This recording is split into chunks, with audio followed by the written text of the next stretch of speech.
Meanwhile, Pope Francis appealing to the masses literally on Sunday. He pleaded for the Catholic churches across Europe to offer relief and shelter for those who have been displaced, begging his followers to show the thousands of Syrians fleeing from civil war, poverty, and hardship mercy.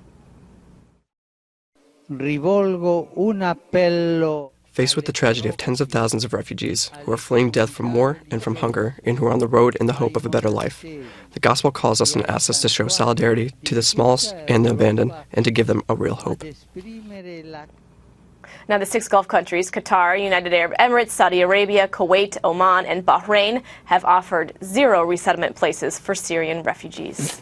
How many of them are going to have ISIS terrorists that's sort of going to be sleeper cells who are really hiding along with these legitimate refugees, and then once the refugees go into these countries, they're not going to get jobs. And a lot of the countries they're going to, there's 20, 30, 40% unemployment, youth unemployment. So those new refugees will be potentially prime recruits for terrorist activities. Well, and we've already seen sort of the extremism that's been bred in places in the ghettos outside of Paris and parts of London, etc., where it's really they're sort of mini Islamic nations inside of these countries. There's places the French police won't even go. You add 20 or 30,000 more fresh recruits to that, and the imams in those mosques are saying, oh, gee, it's the French's fault that you don't have jobs. You can only imagine how quickly folks will become radicalized.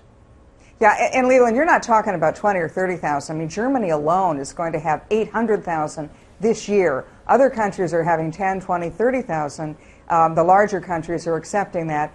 The war and the fighting in Syria and in Iraq, it's not abating. There is no clear winner. The fighting is continuing to spread beyond those borders even. So the number of refugees that are going to try to leave that entire region and find their way to a better environment in Europe, that number is only going to increase. They're now seeing refugees, Leland, as far away as Afghanistan. What's interesting, though, is that all these folks are heading west. Go west, young man. Understandable, because Europe is willing to take them. Europe's willing to pay for them. Europe is willing to feed them. But then you look at the countries that are financing, in many ways, some of these wars, and also their quote-unquote Arab brothers in places like Saudi Arabia, the United Arab Emirates, Qatar, Kuwait, Bahrain, who, at least by many reports, aren't taking a single refugee. Why is the United States and Europe not saying to these folks, hey, look, in many ways you're responsible for creating these problems in Iraq and in Syria. You deal with it, you pay for it, and for that matter, you take them.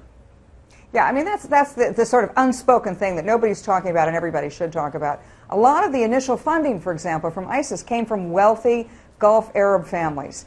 Those countries, the wealthy Gulf Arab, the wealthy oil countries, let's face it, they're not taking refugees. They've historically never taken refugees. But if you go back even to the creation of the modern state of Israel, there were a lot of displaced refugees.